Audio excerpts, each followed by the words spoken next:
guru-guru nih, kayaknya nih jamaah yang ada di rumah udah gak sabar nih. Pengen pertanyaannya dijawab sama guru-guru kita. Makanya sekarang langsung aja kita masuk ke segmen Tanya Dong Ustadz. Kami semua tanya dong Ustadz. Masya Allah jamaah ada yang spesial nih. Karena hari ini pertanyaannya melalui surat dan suratnya ada di sini. Ya Allah, ada aja nih kreatifnya. Tukang pos tuh naruhnya di situ. Di atas pohon kita Ya, dapatkan. Itu berarti yang bawa surat itu ngerti karena lagi tausiah Ustaz Betul. Bani. Jadi suratnya dititip di situ. Betul, Masya Allah.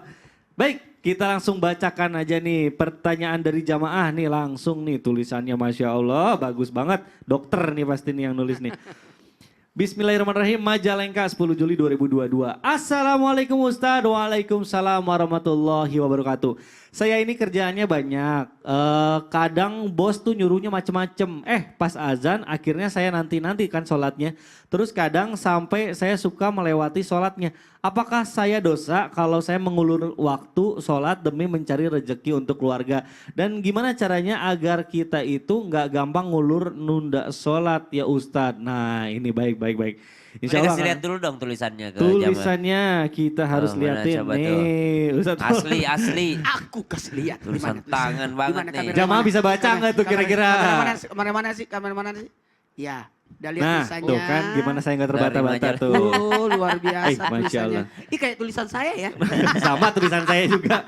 Masya Allah, amat patut diapresiasi. Terima kasih jamaah. Nah gimana nih Ustadz Syam? Jadi mengulur-ngulur waktu sholat karena memang mencari rezeki gitu. Itu boleh nggak sih? Nah ini mohon penjelasannya Ustadz Syam. Silakan. Bismillahirrahmanirrahim. Tabe guruku, Ustadz Bani, Ustadz Maulana, Mas Mikdad, serta guru-guru kami dimuliakan Allah Subhanahu wa Ta'ala.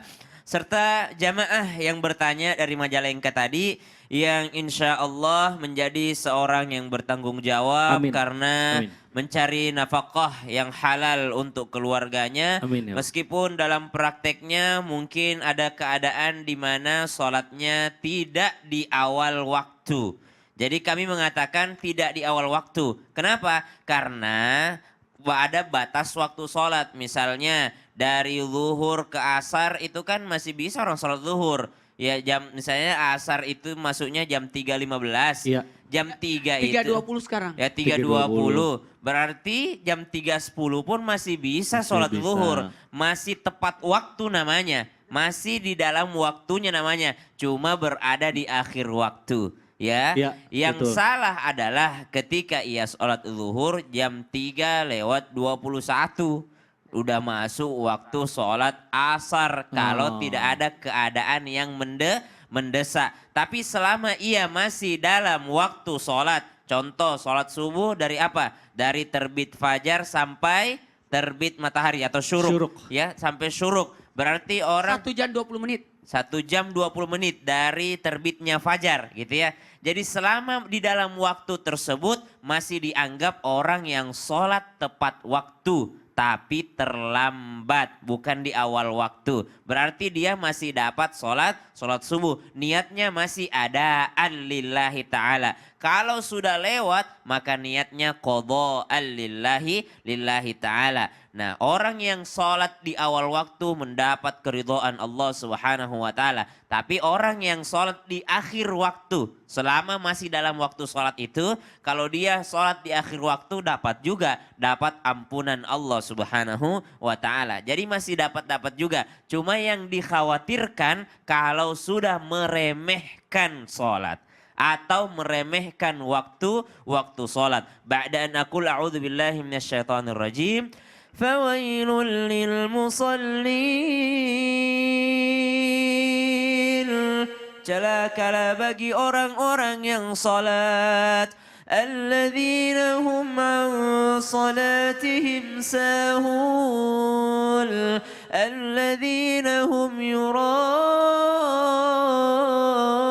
yura'una wa yamna'una al-ma'un. Ada waktunya dia untuk sholat.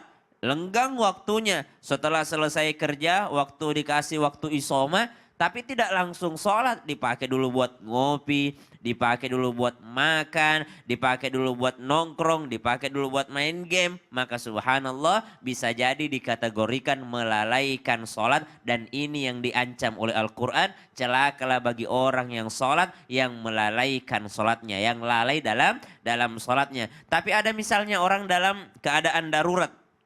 Dokter misalnya, lagi ngoperasi orang, lagi dibedah. Udah dibuka dadanya orang, subhanallah. Masuk waktu sholat, saya harus tepat waktu sholatnya, harus di awal waktu. Wah ini justru dia melewati waktu sholat saja itu tidak apa-apa. Maksudnya dia dalam keadaan darurat ada hubungannya dengan nyawa manusia. Maka dia boleh mengqadha sholatnya atau sekalian alternatif yang lain menjamak sholatnya. Karena kalau jamak itu boleh dilakukan tanpa perjalanan dengan alasan-alasan yang lainnya. Tapi kalau qashar itu harus menjadi orang safar dulu. Musafir ada batas kilometernya atau batas jaraknya. Tapi kalau jamak itu boleh tanpa qasharnya. Misalnya orang dalam keadaan kerjaannya itu menyangkut dengan nyawa orang lain maka diperbolehkan. Maka saran kami kepada yang bekerja tapi ternyata sering tertunda-tunda sholatnya, maka jangan salahkan juga kalau tertunda-tunda rezekinya. Kalau mau rezekinya bagus, kalau ada panggilan Allah, hayya alas shalah, hayya alal falah, ayo sukses, ayo sholat, ayo sukses, ayo sholat, ayo menang, maka segera memenuhi panggilan Allah Subhanahu wa taala. Wallahu taala a'lam. Amin. Nah mungkin dikomunikasikan ke bosnya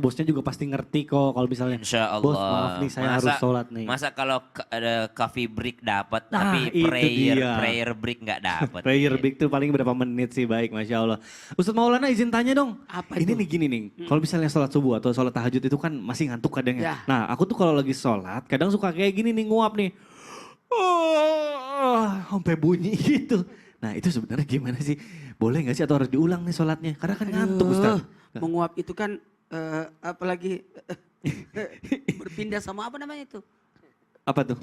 Kalau menguap satu menguap semua orang. Oh iya, Oh, jadinya menular. Menular, ya. Menular. Itu gimana tuh Ustadz? Hampir aku menguap juga tuh. Gini ya. Bismillahirrahmanirrahim. Saya jelaskan. Bagaimana orangnya. Tuh kan Ustadz Maulana juga pasti pernah tuh. Gimana tuh Ustadz?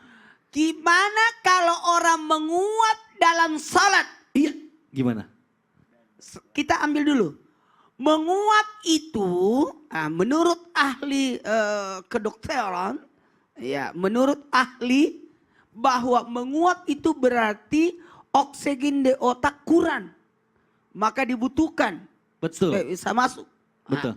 Menguap itu, kenapa? Uker ya? Gimana nih? Jelasin nih. Masih ada waktu gak sih buat jelasin ini Ustaz? Aku masih mau. Tapi kayaknya kita harus bersabar dulu. Jamaah yang ada di rumah juga harus sabar dulu. Pokoknya ditahan nih jawabannya. Kita kembali setelah yang satu ini. Tetap di Islam Indah. Jamaah, oh jamaah. Alhamdulillah. Ini uker ya?